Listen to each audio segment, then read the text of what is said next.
Combustion and flame. What is combustion? Chemical process in which a substance reacts with oxygen to give heat and light is called combustion.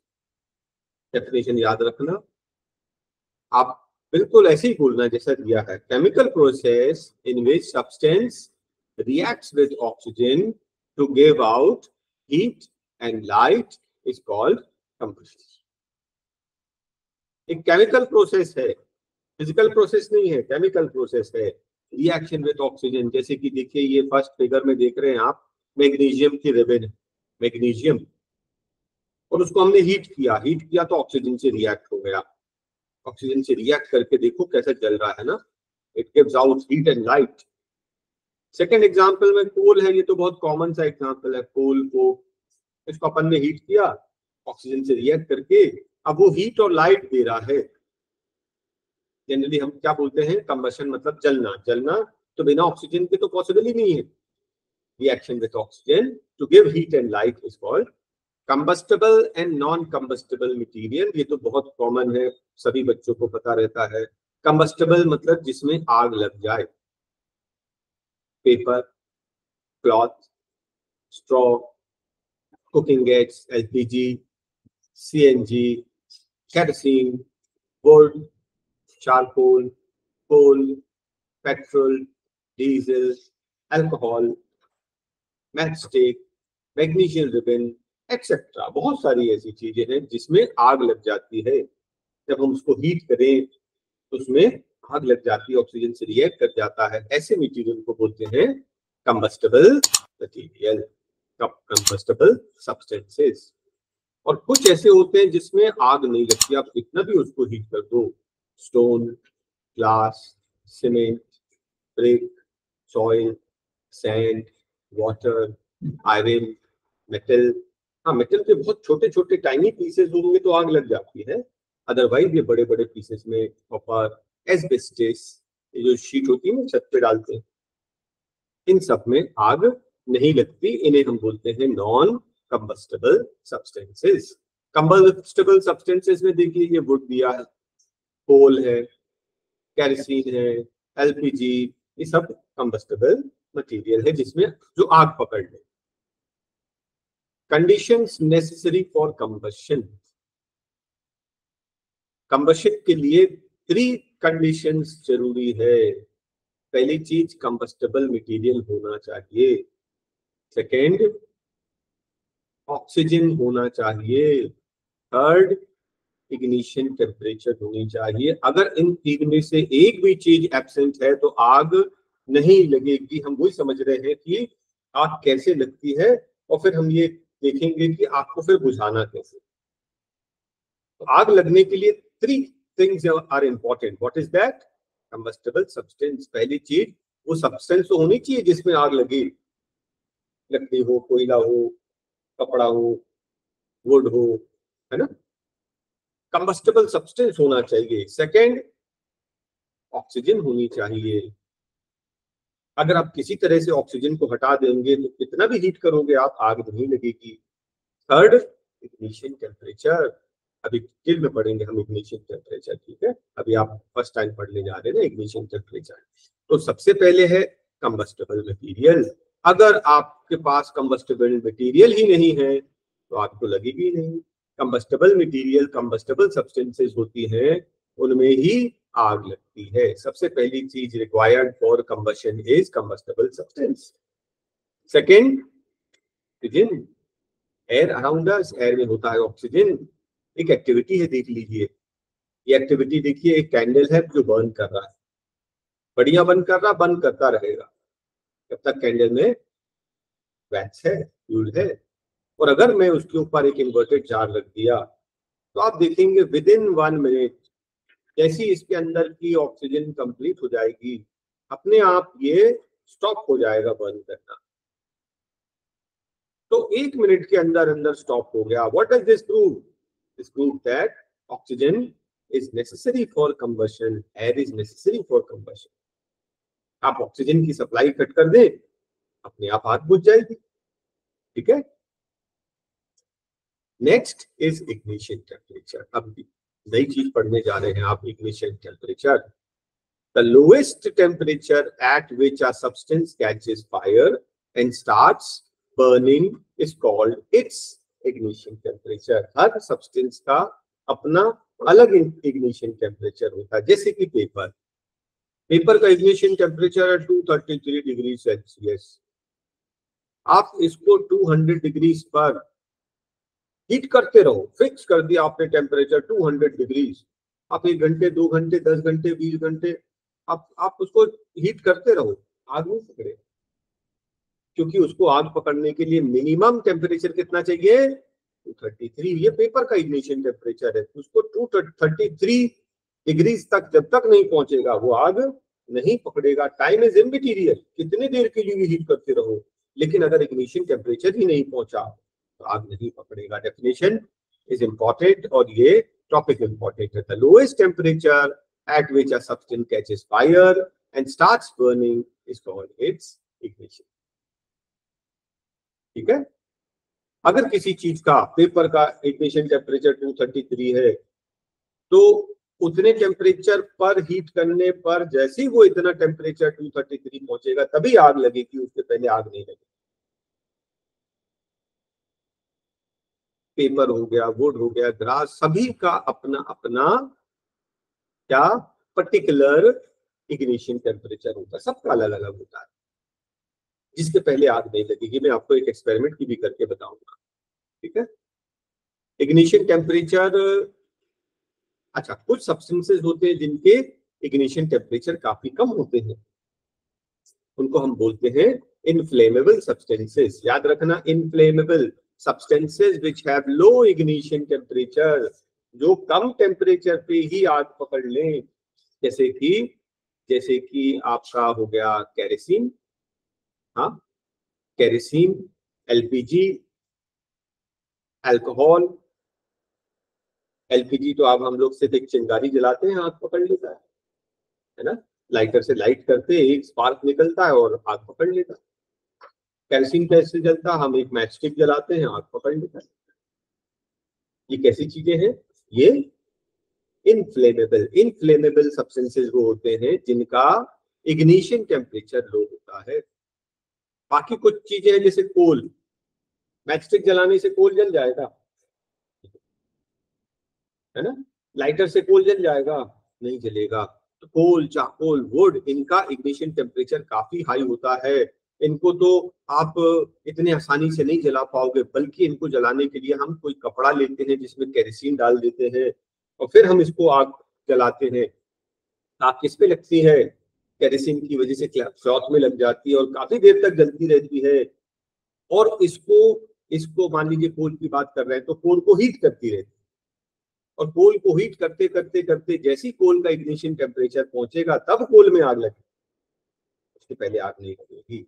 तो कोई भी substance जलेगा तभी जब उसका ignition temperature पहुंचेगा। देखिए पेपर का इग्निशन टेम्परेचर हमने पढ़ा था 233 डिग्री सेल्सियस। मैं इसको 180 डिग्री पे 2 घंटे हीट करता रहूंगा, आग लग जाएगी। मैं 4 आवर्स लगा दूं, 24 आवर्स लगा दूं, 365 डेज। बीरबल की खिचड़ी, मालूम है ना, बीरबल की खिचड़ी, उतनी ऊपर आपने पॉट रख दिया और नीचे आग जला दिया, और आप सोचोगे कि मैं खूब देर तक गर्म करता रहूंगा कभी तो पकेगी। पकेगी? कभी नहीं। आप समझ गए ना, क्यों नहीं पकेगी? जब तक किसी चीज का इग्निशन टेम्परेचर नहीं पहुंचेगा आग नहीं लगेगी। मैं इग्निशन टेम्परेचर की बात कर रहा हूं। एक बहुत अच्छी एक्टिविटी है, ये देखिए। हमने 2 पेपर कप लिए, paper cup number 1, paper number 2, और मैंने उसको कैंडल के ऊपर रख दिया। क्या होगा? आग लग जाएगी और पेपर कप जो है ये जल जाएगा, फर्स्ट वाला जल जाएगा। सेकंड वाले में मैंने ना पानी रखा हुआ, सेकंड वाले में क्या किया मैंने? वाटर रख दिया। अब मैं इसको हीट कर रहा हूँ, आग लग जाएगी इसमें, पेपर कप में नहीं लगेगी। क्यों? क्योंकि वाटर है। क्या कर रहा है water? Water is a good conductor of heat. Water is a good conductor, हम जला रहे हैं पेपर को और पेपर की हीट कौन ले रहा है? वाटर ले रहा है। फिर हम गर्म कर रहे हैं पेपर को और पेपर की हीट कौन ले रहा है? तो पेपर गर्म हो ही नहीं पा रहा, पेपर का टेम्परेचर 233 सेल्सियस पहुंच ही नहीं पा रहा है, क्योंकि पेपर जब हम गर्म करते हैं तो उसकी किसके कांटेक्ट में है? वाटर की। वाटर उसकी हीट को एब्जॉर्ब कर लेता, water being a good conductor, और वाटर बॉईल होने लगेगा। समझ रहे? मजेदार चीज, वाटर बॉईल होने लग जाएगा, लेकिन आपका पेपर कप चलेगा नहीं। समझ रहे हैं क्यों? Because it is in contact with water which is a good conductor of heat. ठीक है ना? तो इग्निशन टेम्परेचर तक ही नहीं पहुंचेगा तो आग नहीं पकड़ेगा। History of match stick. Match stick आप सब जानते हैं, एक मैच स्टिक है, यहाँ पर भी फॉस्फोरस लगा होता है, डॉट डॉट डॉट होते हैं, और फिर हम उसके अगेंस्ट रब करते हैं तो आग लग जाती है ना? तो मैच स्टिक का कंसेप्ट ये है कि एक सॉफ्ट वुड होती है ना, बहुत पतली पतली वुड होती है, उसके वन एंड पे कोट किया जाता है किस चीज का? Antimony trisulphide, potassium chlorate, white phosphorus, और कुछ ग्लू मिला देते हैं और इन सब का एक पेस्ट बना लेते हैं। किसका? Antimony trisulphide, potassium chlorate and white phosphorus. अभी बताऊंगा व्हाइट फॉस्फोरस के बारे में। व्हाइट फॉस्फोरस इज पॉइजनस, ये पॉइजनस है। हम जब माचिस जलाते हैं ना, तो उसकी तुरंत आप जब जलाते हैं तो आप काफी करीब रखते हैं ना मैच स्टिक, उसकी स्मेल आती है ना, है ना? तो वो white phosphorus is very poisonous, उसकी स्मेल से भी हम लोग बीमार हो सकते हैं अगर ये एक्टिविटी रेगुलर करते रहेंगे। तो हमें मालूम है, साइंटिस्ट को मालूम है कि white phosphorus is very poisonous, तो आजकल व्हाइट फॉस्फोरस नहीं, उसकी जगह रेड फॉस्फोरस यूज करते हैं। ठीक है? तो it is a mixture of antimony trisulphide, potassium chlorate, white phosphorus with some glue. उसको हम उसके हेड पे पेस्ट कर देते हैं और फिर जब हम मैच स्टिक को रब करते हैं तो उसमें व्हाइट फॉस्फोरस रहता है, और रब करने से फ्रिक्शन होगा, फ्रिक्शन करने से हीट प्रोड्यूस होगी, उस हीट से क्या होगा? व्हाइट फॉस्फोरस में आग लग जाएगी और इस तरह से मैचेस जल जाएगी। और जैसा मैंने बताया व्हाइट फॉस्फोरस इज पॉइजनस, तो आजकल व्हाइट फॉस्फोरस की जगह red phosphorus is used which is less dangerous. Less dangerous, dangerous नहीं है, नहीं बोल रहा, डेंजरस वो भी है, लेस। इसलिए जब भी मैच स्टिक जलाते हैं ना हम लोग, तो जनरली हम लोग पास ही रख के करते हैं। हम जलाते हैं तो उसकी स्मेल भी आती है ना, तो दूर रखना चाहिए, उसकी स्मेल हमारे हेल्थ के लिए अच्छी नहीं। Right? How do we control fire? मैंने आपको अभी थोड़ी देर पहले बताया था कि फायर के लिए किन तीन चीजों की जरूरत है? Combustible substance, oxygen and ignition temperature. इन तीन में से किसी एक चीज को रिमूव कर दोगे, आग बुझ जाएगी। हम लोग क्या पढ़ रहे हैं? How to control fire. How to control fire, तो हमारे पास तीन तरीके हैं। या तो आप कंबस्टेबल मटेरियल को रिमूव कर दो। अगर आग लगी हुई है, देखिए खूब सारी लकड़ियां रखी है ना, आग लगी हुई है, तो जिन लकड़ियों में आग नहीं लगी है उनको हटा दो, तो आगे आग बुझ जाएगी, क्योंकि आगे कंबस्टेबल मटेरियल उसको मिलेगा ही नहीं। आप समझ गए? किसी घर में आग लगी है तो सबसे पहला काम, अगर हम लोग जा सकते हैं उसके अंदर, कहीं कहीं जाने का रास्ता हो, तो पहली चीज है वो सब्सटेंसेस हटा लो जो आपके टच में नहीं आया अभी तक, है ना? ये फर्नीचर में मान लो यहाँ तक आग लगी है, तो वो सब फर्नीचर वो हटा लो, इसके कांटेक्ट में जो चीजें आने वाली हैं जो कैच कर सकती है फायर, उन सबको हटा दो। तो ये आग लगेगी, इसमें इसमें तो लगी ही आग, धीरे धीरे करके ये जल के खत्म हो जाएगा और ये आग फैलेगी नहीं। समझ रहे? सबसे पहला काम क्या है? कंबस्टेबल मटेरियल को रिमूव कर सकते हैं if possible, if possible. Second, by removing heat, ignition temperature कम करो। अगर किसी चीज का इग्निशन टेम्परेचर, किसी का टेम्परेचर इग्निशन टेम्परेचर से कम हो गया तो आग बुझ जाएगी, आग नहीं लगेगी। आग कब लगती है? जब टेम्परेचर इग्निशन टेम्परेचर से ज्यादा हो। तो हम हीट को रिमूव कर रहे हैं कैसे? बाय पुटिंग वाटर, पानी डालते हैं ना, आपने देखा बहुत सबसे कॉमन तरीका है आग बुझाने का, पानी डालना। पानी डालने से क्या होगा, कोई भी चीज है ठंडी हो जाएगी, ठंडी हो जाएगी तो उसका इग्निशन टेम्परेचर, उसका टेम्परेचर इग्निशन टेम्परेचर से कम हो जाएगा, आग बुझ जाएगी। और third, by cutting of the supply of oxygen with substances fire extinguisher, जिसमें कार्बन डाइऑक्साइड निकलता है। हम लोग एक एक करके डिटेल में पढ़ेंगे। First is to remove the combustible material. जहां पर आग लगी हुई है, जिस रूम में आग लगी है, वहां फर्नीचर, क्लोथ, बुक्स, जितनी सारी चीजें आप हटा सकते हैं हटा दें, आग आगे फैलेगी नहीं। ये तो फर्स्ट स्टेप हो गया। इफ पॉसिबल, जनरली क्या होता है, इतनी भयानक आग होती है कि वहां तक जा पाना मुश्किल होता है, तो फर्स्ट स्टेप तो हम लोग नहीं कर सकते, हम लोग सेकंड स्टेप करेंगे। इफ पॉसिबल, तो फर्स्ट स्टेप कि कंबस्टर मटेरियल जो भी वहां पर जल रहा है उससे थोड़ा सा दूर है, उसको रिमूव कर ले। Second is to remove heat, to lower the temperature below ignition temperature. उसका टेम्परेचर इग्निशन टेम्परेचर के नीचे कर दे। कैसे? पानी डालकर। तो पानी डाल दो, पानी डाल दो। अपने फायर फाइटर्स देखा होगा, पानी स्प्रे करते हैं, तो जैसे ही किसी चीज का टेम्परेचर इग्निशन टेम्परेचर से कम होगा, आग अपने आप बुझ जाएगी। अब ये डिपेंड करता है कि किस चीज की आग है। मान लीजिए ऑयल की आग है, किचन में फ्राइंग पैन में आग लग गई, डरना नहीं है, क्या करना, ये एक फ्राइंग पैन है आपका और इसमें आग लग गई, है ना, आग लग गई, जल्दी से एक एक बोल लो, एक कोई दूसरा कंटेनर, प्लेट से इसको कवर कर दो बस। इतना बड़ा प्लेट लो जिससे ये ढक जाए, जिससे ये ढक जाए। अब किसी भी प्लेट लेकर उसको ढक दो। ढकने से क्या होगा, ढकने से क्या होगा, एयर सप्लाई कट हो गई, ऑक्सीजन की सप्लाई कट हो गई, 1 मिनट भी नहीं लगेगा और वो आग बुझ जाएगी। तो डरना नहीं है, सबसे मेन चीज। हम लोग इसीलिए तो पढ़ रहे हैं, हम साइंस पढ़ रहे हैं। साइंस ये पढ़ रहे हैं कि हमारे पास 3 तरीके हैं, या तो कंबस्टेबल मटेरियल को हटा सकते हो तो हटा दो, इग्निशन टेम्परेचर, उसका टेम्परेचर बिलो इग्निशन टेम्परेचर कर दो, और थर्ड इंपॉर्टेंट चीज की एयर सप्लाई को कट कर दो। देखिए, बर्निंग ऑयल, पेट्रोल में हमको क्या करना पड़ेगा कि यहाँ पर तो पानी डालने से काम नहीं चलेगा, क्योंकि ऑयल क्या होता है, वाटर से लाइट होता है ना, तो पानी डालोगे तो उसके ऊपर तैरने लगेगा, लेकिन आग नहीं बुझेगी, आग पकड़ा रहेगा। ठीक है, तो उसके लिए हम लोग क्या करते हैं, उसके लिए हम लोग फायर एक्सटिंग्विशर यूज करते हैं।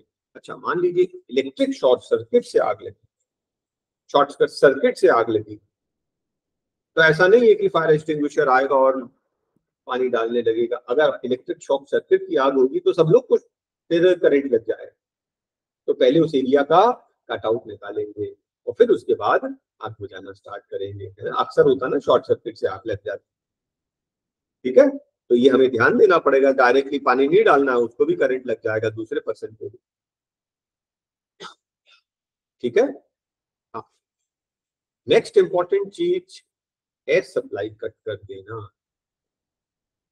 एयर सप्लाई कट कर देना, देखिए कई बार क्या है, मैंने अभी आपको बताया, इलेक्ट्रिकल वायरिंग, अगर इलेक्ट्रिसिटी की वजह से, शॉर्ट सर्किट की वजह से आग लगी है, तो अब हमारे पास कोई चॉइस नहीं है, उस एरिया का कटआउट बंद करने के बाद ही पानी डालना है। ठीक है, बेहतर होगा कि फायर एक्सटिंग्विशर रखें। फायर एक्सटिंग्विशर से कार्बन डाइऑक्साइड गैस निकलती है। मान ली इस जगह पर आग लगी है, तो हम लोग फायर एक्सटिंग्विशर मारेंगे तो उसका एक लेयर बन जाता है, कार्बन डाइऑक्साइड गैस का एक लेयर बन जाता है। कार्बन डाइऑक्साइड गैस क्या होती है, हैवी होती है, वो पूरी एक लेयर बना देगी और फिर ऑक्सीजन की सप्लाई को कट कर देगी, ऑक्सीजन कांटेक्ट में नहीं आएगा, आग बुझ जाएगी। तो सबसे बढ़िया चीज होती है फायर एक्सटिंग्विशर। ठीक है, अगर हमारे पास कोई चीज नहीं है, तुरंत तुरंत में सैंड है तो सैंड भी डाल सकते हैं, छोटी मोटी आग है तो रेत डाल दिया, बुझ जाएगी, डेफिनेटली बुझ जाएगी। अगर वो आग ऑयल की हो तो याद रखना, पानी डालने से काम नहीं चलेगा, क्या पानी के ऊपर फ्लोट करने लगेगा और फिर भी आग लगी रहेगी। तो हमें हमें क्या करना पड़ेगा, उसका सप्लाई, एयर की सप्लाई कट करनी है। कपड़ा गीला करके डाल दिया, ऑक्सीजन थोड़ी देर के लिए कट हो गई, कट हो गई मतलब आग बुझ गई, ऐसा कुछ करना पड़ेगा आपको। किसी के कपड़े में आग लग गई, किसी पर्सन के ऊपर आग लग गई, सबसे बढ़िया ब्लैंकेट से उसको ढांक दो, तुरंत उसको ब्लैंकेट से ऐसे लपेट दो, सबसे इजी तरीका होता है। लेकिन हमको ये भी देखना है कि हम भी सेफ रहें, राइट। गीला करके डाल सकते हो तो कपड़ा जो है, चादर ले लिया, कोई भी गीला किया और जल्दी से उसको लपेट दिया, जितना जल्दी कर सकते हैं। देखिए अब यहाँ पर फॉरेस्ट फायर, एक मैं बहुत अच्छी तरीका बताऊंगा आपको अभी। ये फॉरेस्ट में आग लग गई है, फॉरेस्ट फायर कंट्रोल करना बहुत मुश्किल काम होता है, क्योंकि सभी डायरेक्शन में फैलती, बहुत खतरनाक। मतलब जो फायर फाइटर जा रहे हैं वो भी आग की चपेट में आ सकते हैं, पता लगा चारों तरफ से वही आग से गिर गए, है ना। एक एक तरीका जो ट्राइबल्स यूज करते हैं, वो लोग क्या करते हैं मालूम है? ये सामने से आग आ रही है, देख रहे हैं आप सामने से आग आ रही है, यहाँ वो क्या करते हैं, यहाँ के झाड़ी जल्दी से काट देते हैं, पानी वगैरह डाल सकते हैं तो डाल दो, और उसके बाद यहाँ पर आप आग लगा दो। हम लोग कहाँ हैं? हम लोग यहाँ हैं। हमने क्या किया, हमने अपने सामने की झाड़ियां जल्दी जल्दी जल्दी जल्दी काट दी, सामने देख रहे हैं आग आ रही है, और आग आएगी तो हमारे तरफ भी फैलेगी, हम रोक नहीं सकते, आपको तो नहीं रोक सकते, है ना। तो हमने जल्दी से इस एरिया की झाड़ी कट करी, जल्दी जल्दी जल्दी जल्दी सब मिलकर कट कर दी, इस एरिया की झाड़ी कट कर दी। हम लोग यहाँ पर खड़े हैं और हमने यहाँ पर आग लगा दी। अब ये आग किस तरफ जाएगी? इस तरफ आग जाएगी, इस तरफ आग जाएगी, और वहां जाकर जब वहां कुछ मिलेगा ही नहीं तो ये पूरी आग यहाँ बुझ जाएगी। ये आग हमारी तरफ क्यों नहीं फैलेगी? क्योंकि हमने इन झाड़ियों को कट कर दिया था, कंट्रोल करने के मेजर, थोड़े पानी वानी का इंतजाम हम रखे हैं, ये हमारी तरफ ना आग फैल जाए। और हमने ऑपोजिट डायरेक्शन में वो मिलेगी, आग वहां तक लग जाएगी, यहाँ पूरा जितनी भी घास होगी, ट्रीज होगी, जल गए, लेकिन आगे नहीं फैलेगी। ट्रिक पकड़ में आई। और अगर हम ऐसा नहीं करते तो आग तो फैलती जाएगी, फैलती जाएगी, और फॉरेस्ट फायर कंट्रोल करना काफी मुश्किल काम होता है। फिर हेलीकॉप्टर की मदद लेते हैं, उससे भी पानी डालते हैं, राइट। ये बिल्डिंग में आग लग गई तो हमारे पास अब एक ही तरीका बचा है, फायर फाइटर्स को बुलाया जाए, है ना, फायर ब्रिगेड, और फिर वो उसके ऊपर पानी डालें, क्योंकि it has gone out of control. अब हम इससे कंबस्टेबल मटेरियल भी नहीं निकाल सकते, इतने बड़े जगह पर आग लगी है कि हम उसमें फायर एक्सटिंग्विशर से भी उसको नहीं बुझा सकते, समझ रहे ना।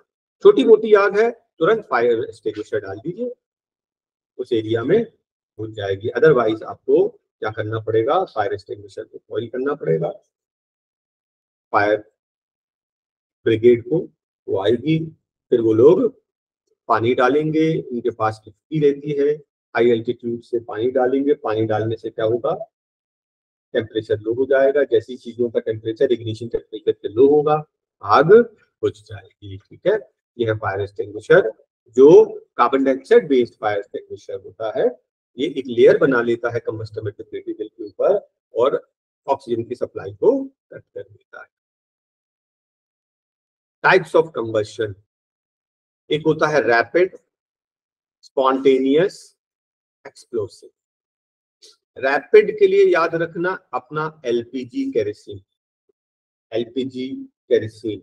रैपिड, रैपिड मतलब large amount of heat produced in short time, जैसे कि हमारा एलपीजी। क्यों, हम घर में जो कुकिंग करते हैं तो हमें लार्ज अमाउंट ऑफ एनर्जी चाहिए ना, और रेगुलर इंटरवल, रेगुलर जलता रहे, ऐसा नहीं कि खूब तेज जले फिर स्लो हो जाए, फिर तेज जले फिर स्लो, ऐसा नहीं, है ना।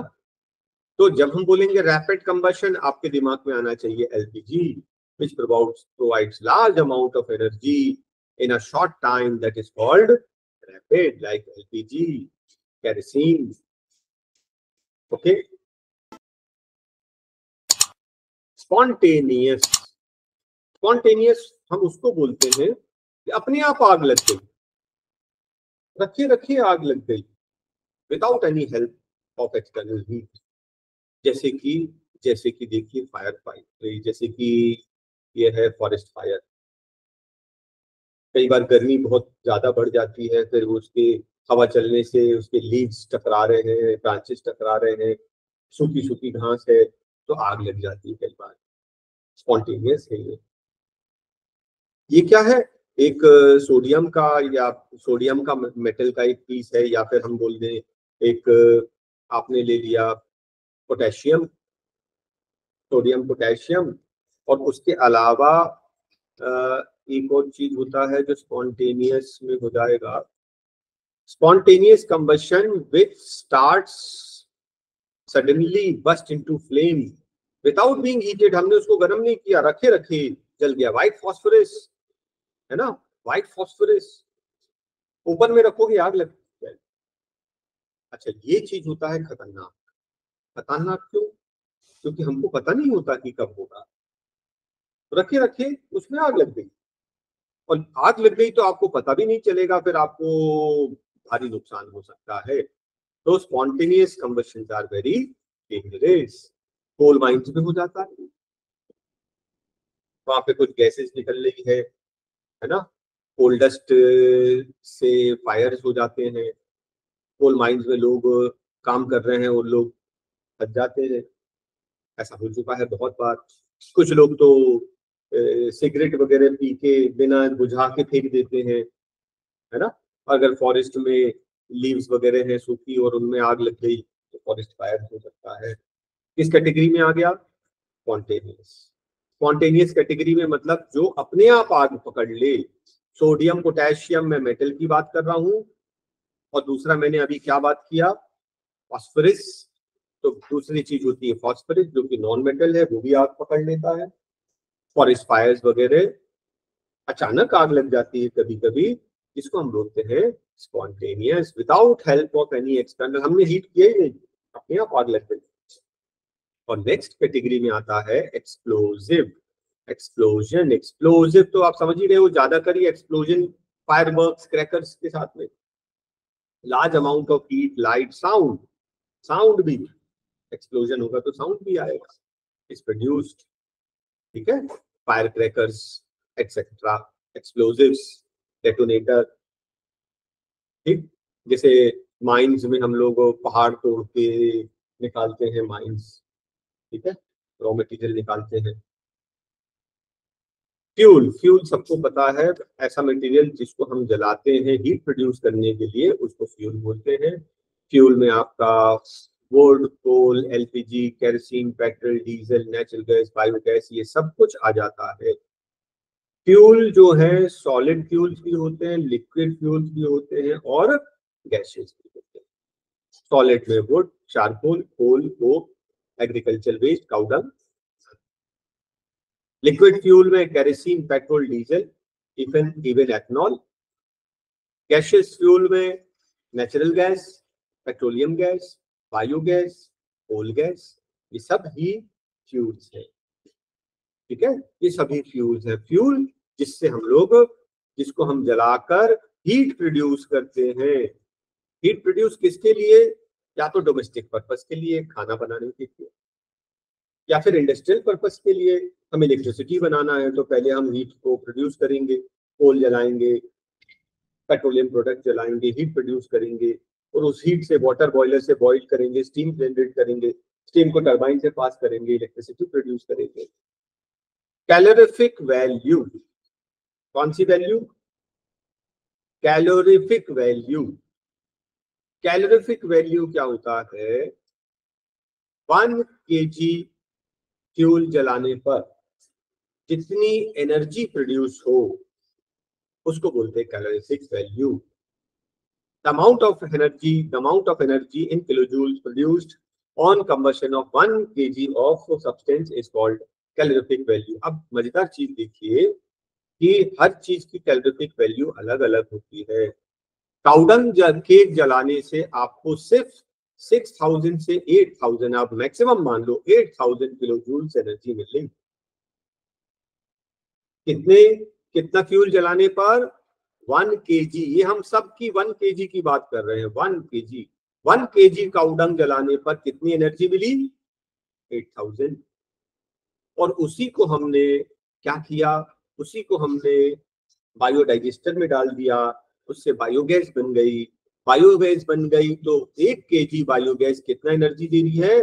40,000 किलो जूल्स।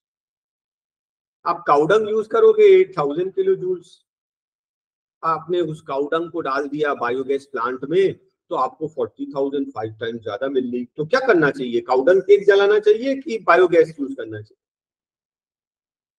बायोगैस से और फायदे भी हैं, बाद में जो बचेगा वो हमको मैन्योर भी काम आ जाएगा, और काउडंग केक जलाओगे तो पोल्यूशन भी होगा, आप देख रहे हैं ना।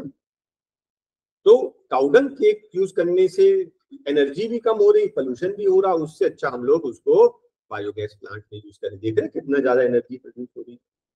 ठीक है, 1 kg वुड जलाने से 22,000 किलो जूल्स एनर्जी मिल रही, कोल से 33। तो वुड और कोल तो बेसिकली, और एलपीजी से कितना, 55,000। अब आप मुझे बताओ कि वुड से खाना बनाओगे कि कोल से कि एलपीजी से? एलपीजी। वुड दे रहा 22,000 किलो जूल्स, कोल दे रहा 33,000, एलपीजी दे रहा 55,000, प्लस इसमें कोई स्मोक भी नहीं होगा, रेसिड्यू भी नहीं होगा, और बहुत सारे एडवांटेजेस अभी हम पढ़ेंगे। हम ये पढ़ रहे हैं कि किस फ्यूल को जलाने से कितनी एनर्जी मिलती है। Petrol 45,000, kerosene 45,000। तो अब हमारे पास वुड और कोल नहीं है, अगर केरोसिन है तो केरोसिन इज बेटर। अगर मान लीजिए एलपीजी नहीं मिल रहा है तो kerosene is better, use kerosene 45,000, diesel 45, methane 50, hydrogen gas 150, 1,50,000 kilo. लेकिन एक प्रॉब्लम है, hydrogen gas can not be used as a domestic fuel, क्योंकि उसमें बहुत ही ज्यादा एनर्जी प्रोड्यूस होती है। उतना ज्यादा एनर्जी हम लोग घर में यूज नहीं कर सकते, या फिर हमारा जो बर्नर है ना वही मेल्ट हो जाएगा, इतनी ज्यादा हीट प्रोड्यूस हो जाएगी। तो हम लोग इंडस्ट्री में यूज करें। ठीक है, तो आपको समझ में आया कि कौन सा फ्यूल कितनी ज्यादा एनर्जी दे रहा। काउडंग क्यों यूज करें, काउडंग को अपन बायोगैस डाइजेस्टर में डाल देंगे, और वुड और कोल यूज करने से क्या फायदा, एनर्जी भी कम हो रही, पोल्यूशन जा रहा, इससे अच्छा अपन एलपीजी यूज करें। राइट, चलिए। So which is better, LPG is better. Characteristics of a good fuel, characteristics of an ideal fuel. सबसे अच्छा फ्यूल कौन सा है, काउडंग है कि वुड है कि कोल है कि बायोगैस है कि सीएनजी है, एलपीजी है, हम लोग डिसाइड करेंगे, आप डिसाइड करना। हम लोग हमारे दिमाग में कुछ फ्यूल्स की बात कर रहे हैं। हाँ, हमारे दिमाग में है क्या, cow dung cakes. First number cow dung cake, second number आप ले लो वुड, हाँ, थर्ड नंबर ले लो कोल, फिर आप फोर्थ ले लो केरोसिन, और फिफ्थ नंबर ले लो एलपीजी। और फिर आप सोचना कि कौन सा बेटर। हाई कैलोरीफिक वैल्यू, ऐसा फ्यूल जिसका कैलोरीफिक वैल्यू हाई हो वो सबसे बढ़िया। तो किसका कैलोरीफिक सबसे हाई है, एलपीजी। और अगर एलपीजी अवेलेबल नहीं हो तो kerosene is okay, best is LPG. ऐसा फ्यूल जो हमको ज्यादा एनर्जी दे वो अच्छा है ना। ऐसा जो आसानी से जले, बहुत आसानी से जले, तो बहुत आसानी से तो एलपीजी जल जाता है एक स्पार्क पे, केरोसिन एक माचिस पे जल जाता। जिसका प्रॉपर इग्निशन टेम्परेचर हो, एलपीजी एक स्पार्क पे जल जाता है, केरोसिन भी जल जाता। कोल को तो हमको फिर केरोसिन डालना पड़ता, कपड़े में केरोसिन डालना पड़ता तब जलता, ये तो उतना इजी कंफर्टेबल नहीं है। जिससे धुआं ना निकले, जिससे धुआं ना निकले, तो इसमें भी देखो केरोसिन एलपीजी से धुआं नहीं निकलता, स्मोक नहीं निकलता। तो सस्ता हो, आप बोलोगे एलपीजी केरोसिन। जो रेडली अवेलेबल हो, आसानी से मिल जाए, आप बोलोगे LPG kerosene. Easy to transport हो, एलपीजी। एक सिलेंडर में 1 महीने की गैस है ना। केरोसिन में तो आधा ड्रम भर के यूज होगा पूरे महीने में। कोल के लिए हम लोग को ना, जैसे बहुत पुराने समय में एक स्टोर बनाते थे ना, स्टोर हाउस बनाना पड़ेगा, वहां कोल डंप करना पड़ेगा। और एक और चीज होता है रेसिड्यू। जब हम लोग कोल जला लेते हैं या वुड जला देते हैं तो नेक्स्ट टाइम यूज करने के पहले उसको साफ करना पड़ेगा, रेसिड्यू। जबकि केरोसिन और एलपीजी में कोई रेसिड्यू नहीं बचता, है ना। तो अब आप खुद ही डिसाइड करो, नंबर 1 बेस्ट फ्यूल एलपीजी। अगर एलपीजी अवेलेबल नहीं है देन सेकंड बेस्ट केरोसिन। आपने फ्लेम देखा, फ्लेम सबने देखा है ना, कैंडल में फ्लेम होता है, एलपीजी में होता है, यस। केरोसिन में होगा फ्लेम, केरोसिन स्टोव में, वुड में होगा, कोल में होगा। ठीक है, अब मजेदार चीज बता रहे, फ्लेम सिर्फ उन सब्सटेंसेस पर होता है जो हीट होने पर वेपर बन जाए, वेपर बन जाए, वेपर बन जाए, गैसेस फॉर्म में कन्वर्ट हो जाए और फिर जले, उसी में फ्लेम बन। आप समझ गए?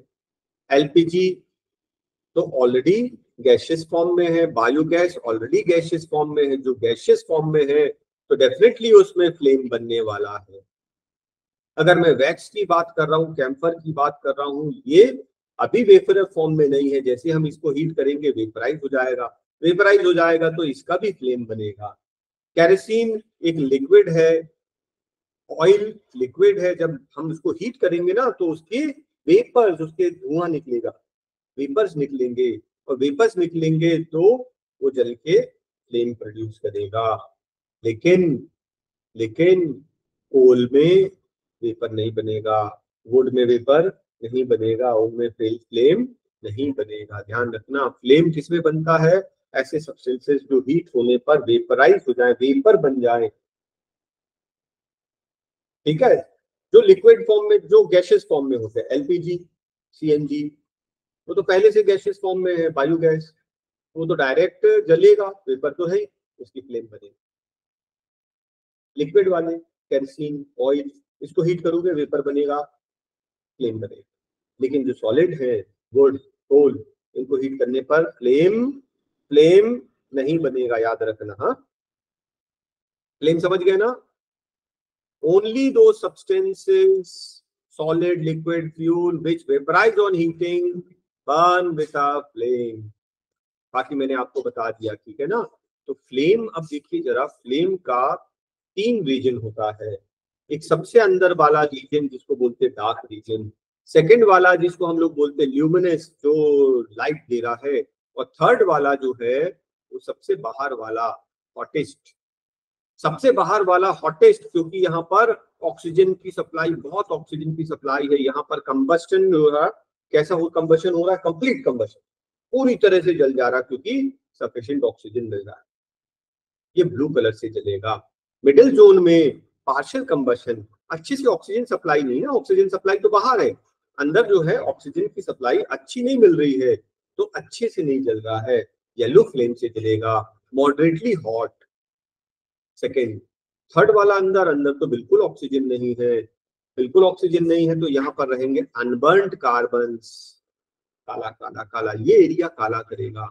अगर ये देखो, मैंने एक ग्लास लिया है और इस ग्लास को अगर मैं इस रीजन में रख दूं, इस रीजन में रख दूं, देखो मैंने ग्लास को ना नॉन इनर मोस्ट रीजन में, थर्ड वाले रीजन में रखा, जब मैंने हटाया तो देखो ये पूरा कार्बन काला हो गया। अंदर वाला जो रीजन है वो लीस्ट हॉट है, dark region, inner most zone. Mid zone में क्या होगा? पार्शियल कंबशन होगा। पार्शियल क्यों? क्योंकि थोड़ी ऑक्सीजन की सप्लाई है, बाकी ऑक्सीजन की सप्लाई तो बाहर है। अंदर जो है कंप्लीट ऑक्सीजन नहीं मिल रहा, तो कंप्लीटली ऑक्सीडाइज नहीं होगा, पार्शियल कंबशन, मॉडरेटली हॉट। और बाहर जो है ऑक्सीजन की सप्लाई है, जितना पूरा बाहर एरिया देख रहे हैं, ये पूरा बाहर एरिया ऑक्सीजन की सप्लाई है, तो ये अच्छे से जलेगा, इसकी कंप्लीशन, कंप्लीट कंबशन हो जाएगा। Complete combustion means it will burn with a blue flame, hottest part. तो फ्लेम का स्ट्रक्चर आपने पढ़ लिया, कहां पर कितना। आपने देखा ये एक गोल्डस्मिथ बैठा है, और फिर अगर आपका कोई ऑर्नामेंट टूट गया, क्रैक हो गया, उसको जोड़ना है, तो आप तो उनके पास जाते हो, तो ये क्या करते हैं मालूम है? देखो इनके पास ये बर्नर है, बर्नर से फ्लेम निकलते हैं। फ्लेम का जो ब्लू वाला पार्ट है उसको वो ब्लो करता है पाइप से, ब्लू वाले पार्ट। तो ब्लू वाले पार्ट को जब ब्लो करता है ना, तो सबसे ज्यादा हॉटेस्ट वाला पार्ट है ये वाला पार्ट, जो है उस गोल्ड के ऊपर, सिल्वर के ऊपर फोकस हो जाता है और वो मेल्ट हो जाता है। समझ रहे? वो ब्लो कर रहा है। चलिए और आगे देखते हैं। इनर मोस्ट जोन जो है वो सबसे डार्क होती है, सबसे लेस हॉट होती है, अनबर्न्ड कार्बन निकलेंगे वहां से, ठीक है, कोल्डेस्ट। मिडिल जोन में क्या है, येलो फ्लेम, है ना, लुमिनस है, लाइट यहीं से निकल रही है, लेकिन पार्शियल जो है कंबशन हो रहा है क्योंकि इनफ सफिशिएंट ऑक्सीजन की सप्लाई वहां पर नहीं है। Outer zone Burns with a blue flame, this is a non luminous zone. Light इसकी वजह से नहीं है, ये लाइट नहीं दे रहा है। लाइट कौन सा दे रहा है, अंदर वाला जोन, ठीक है। तो नॉन ल्यूमिनस है लेकिन Burns with a blue flame, complete combustion, highest temperature, okay. Inner most zone में हमने क्या किया, एक कैंडल लगाया और हमने देखा वो काली पड़ गई। मैंने अभी आपको एक एक्टिविटी बताई थी ना ऊपर, ये ग्लास, तो मैंने अगर ग्लास को इनर मोस्ट जोन पे मैंने टच किया तो आप देखोगे ये पूरा अनबर्न कार्बन उसमें चिपक गया। ये प्रूव करता है कि उसमें अनबर्न कार्बन होते हैं। ये देखिए जरा, ठीक है, अंदर जोन में लगाया तो अनबर्न कार्बन आ गया, मिडिल जोन में नहीं आएगा। Middle zone flame consists of unburned carbon particles. Innermost zone consists of unburned wax vapor और outermost zone जिसको हम नॉन लुमिनस जोन बोलते हैं उसका टेम्परेचर सबसे ज्यादा रहता है। तो अगर हम किसी चीज को गर्म करना है तो कहाँ डालना, फ्लेम के आउटर मोस्ट जोन में, क्योंकि वो सबसे हॉट होता है, ठीक है। एक्टिविटी क्लियर है आपको? अच्छा, अब एक चीज और, जब हम जलाते हैं किसी भी चीज को, हम बर्न करते हैं तो उसके हार्मफुल प्रोडक्ट्स, 3-4 हार्मफुल प्रोडक्ट्स बन रहे हैं। 4, first unburned carbon, second carbon monoxide, third carbon dioxide, 4 sulphur dioxide, nitrogen dioxide.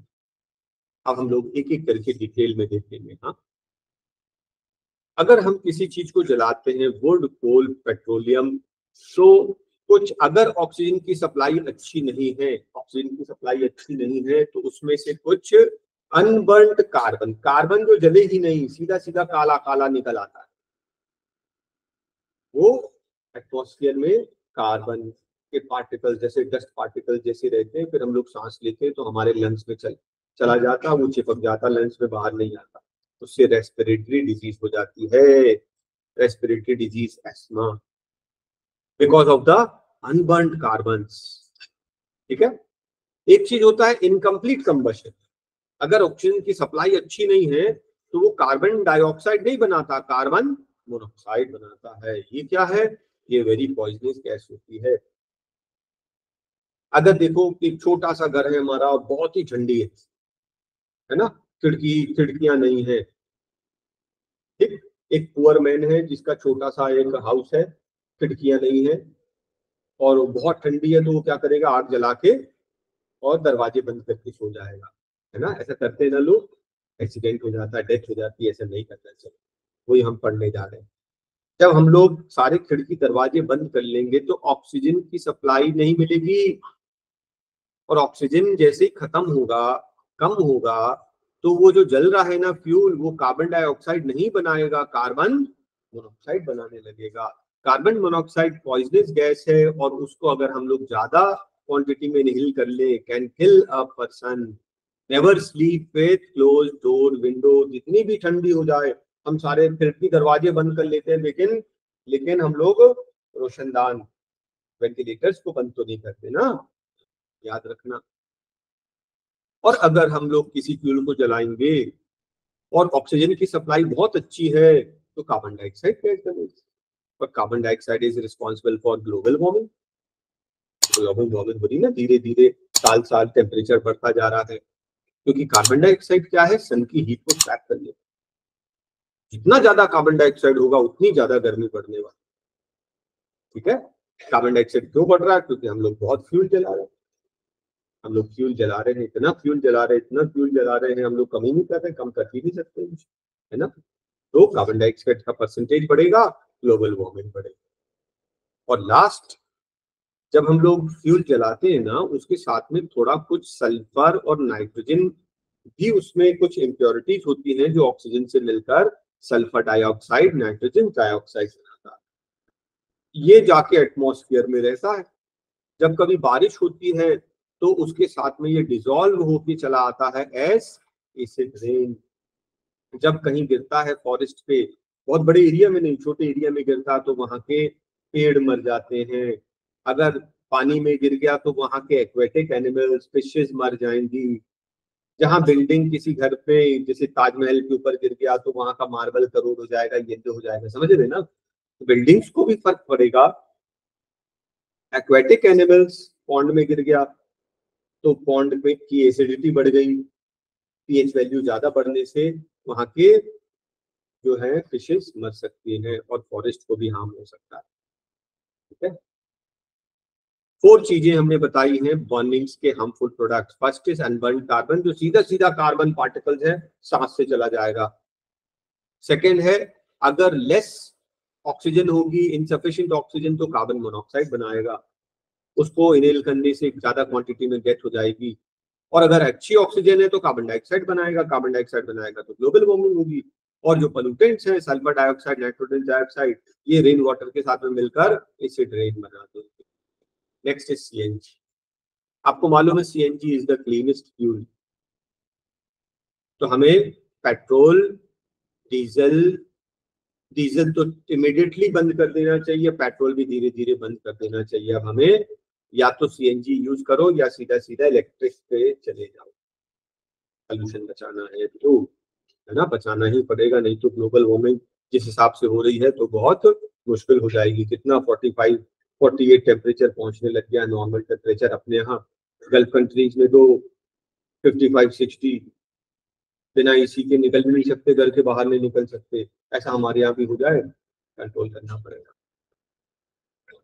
Would use करने से स्मोक होता है।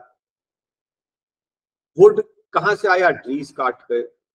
ट्रीज काटोगे डिफोरेस्टेशन होगा, उसके हार्मफुल इफेक्ट्स होंगे एनवायरनमेंट पे। तो हमें वुड कट करने से बेटर है कि हम लोग कोल यूज करें। और कोल से भी बेटर है कि हम एलपीजी, हमने पढ़ा था ना बेस्ट फ्यूल, अभी हमने आपको कंपेयर किया था, है ना। एक्सीलेंट फ्यूल क्या बोलते हैं हम उसको? Characteristics of an ideal fuel.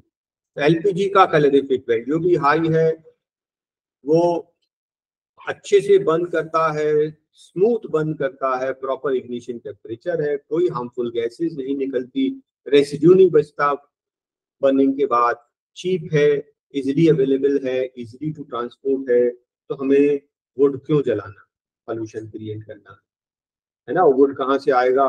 अगर हम वुड को डिस्करेज नहीं करेंगे तो जंगल तो काटेगा, क्योंकि जंगल काटने से ही तो वुड मिलेगा। तो हमें उसको टोटली डिस्करेज करना पड़ेगा और एलपीजी को एनकरेज करना पड़ेगा।